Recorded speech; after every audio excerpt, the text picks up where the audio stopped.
Hi everyone, this is Christian again with my Tesla Model 3 2021. In the previous video I talked a lot about all the quality issues that I found with my car during or after taking delivery. Obviously I reported all of the issues that I mentioned to Tesla and actually made a service center appointment with the Palo Alto Service Center for today, December 30.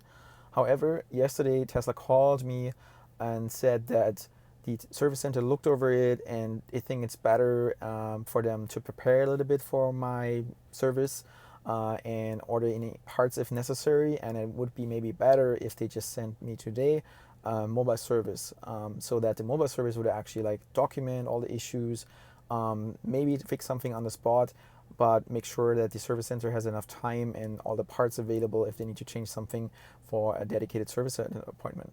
So I actually agreed to that plan and we moved the service center appointment to sometime in January, beginning of January. And the mobile service came today, documented all the issues, and actually fixed the passenger side door on the spot to some extent. So I'm going to show you that very quick. So I'm here again with my Tesla Model 3 after the adjustment from the mobile service in the morning.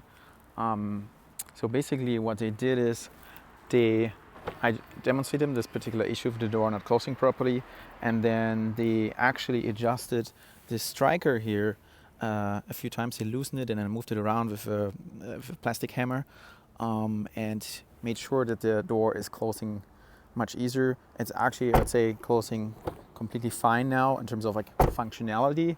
Like I don't have to slam it that much anymore. But I think the alignment here is still like not acceptable. Look at this, like trim piece is still a little bit too high. It's better than before, but it's still too high. And one of the things that they actually worsened is that the front door is now sticking out a bit, like 1 or 2 millimeters. As you can see a little bit from this angle, it casts a shadow onto the back door because it's just sticking out too much. You can also see it from this angle a bit better. I actually didn't really notice that difference that much in this morning because the light was just very different, and I think one of the takeaways is actually if you check for gaps like this, just really use your fingers all the time and go around, and if it doesn't feel smooth then it isn't, because like depending on the lighting conditions you won't be able to see it. So as you could see, they fixed this issue with the passenger side door not closing properly. Mechanically it's working now fine, no issues with closing it, but it's still like not very well aligned. It still visually sticks out, and that is something that I will ask them to fix in this January service center appointment in Palo Alto. So another thing I wanted to talk a little bit about is the overall delivery experience and why I even took delivery, or why I even accepted delivery of a car in this condition. So what actually happened is I was initially scheduled for home delivery to my apartment. I didn't really like that because there's not a good parking situation here, and also I wanted to inspect the car myself before like they drop it off in my place. So I actually spoke multiple times to Tesla to switch me up for a Fremont delivery. I actually had to tell this multiple times. They somehow always switch me back to home delivery, but eventually they agreed to switch me to Fremont pickup.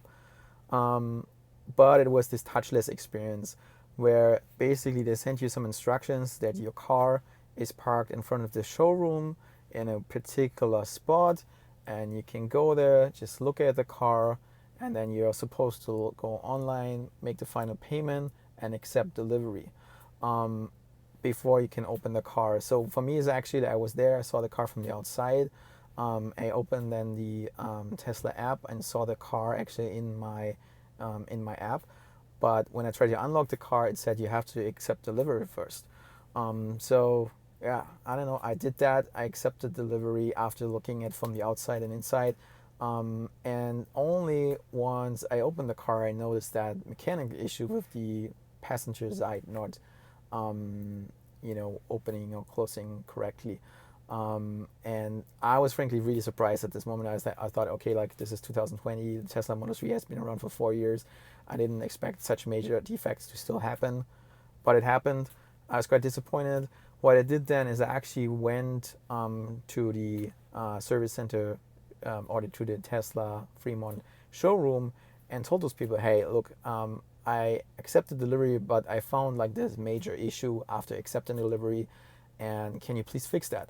And they actually offered to fix it on the spot, right there, but they said it would take like anywhere between 1 to 4 hours, and it was 6 p.m. at the time, and they said it would take 1 to 4 hours because there was like 30 or more cars lined up for fixing similar issues like that. And they kind of explained to me that the door alignment issue is something relatively standard, and that the mobile service could fix that relatively easily. And I really like, I didn't want to wait around like for 4 hours, and I just in this moment believed them that the mobile service can fix that.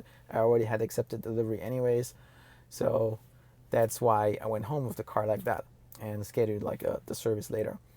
Another reason was that, frankly speaking, when I was at the Fremont factory, a lot of the other cars standing around my car had similar defects, and I used them as a reference and as a benchmark, because this is my very first Tesla Model 3. I didn't really know what is like normal Tesla quality and what isn't.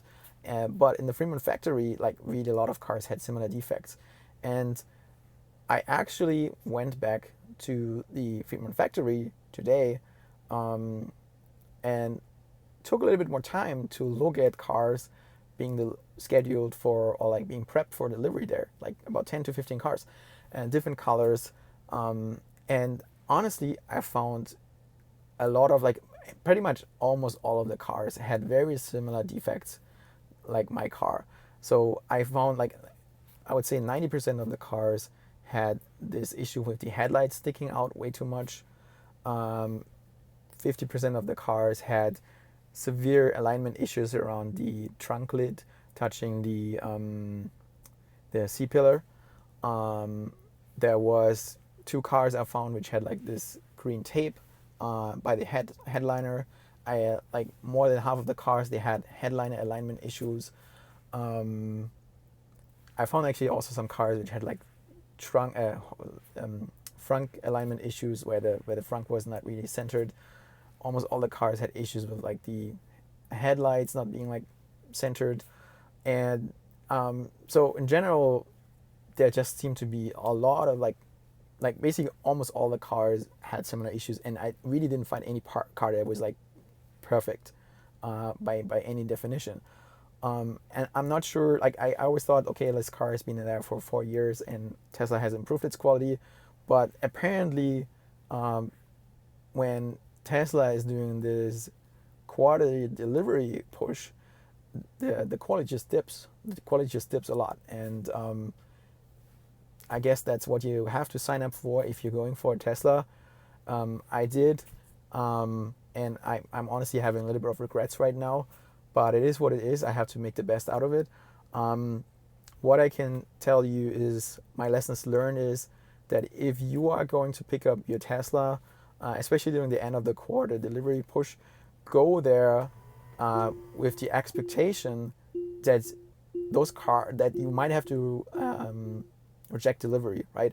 When I went to the Tesla factory, I was like, yeah, I mean, it's probably unlikely that it has so many defects, right? This car has been there for a while, and like has been produced for a while, right? And that's kind of part of the reason also why I accepted delivery. But if you go there really with the mindset that you are like realistically rejecting delivery, then you can actually do that. You're like, think about a plan B, like that you need to maybe wait for the car another 4 weeks until you get another delivery. So that's that. The other thing, I really ask everybody to, when you pick up the car, insist on being able to go inside of the car, no matter what the delivery instructions say. If you're really picky also, you maybe should even insist on like being able to drive the car. I know this is very unusual. Tesla usually doesn't let you drive the car before accepting delivery, but I heard of like one case where somebody really like insisted on that, and they made some exception and let them drive the car before accepting delivery. That's all I have to say for today. I will keep you updated if there is any fixes coming to my car, how they fix things and whatnot. Yeah, Thank you very much. Have a good day.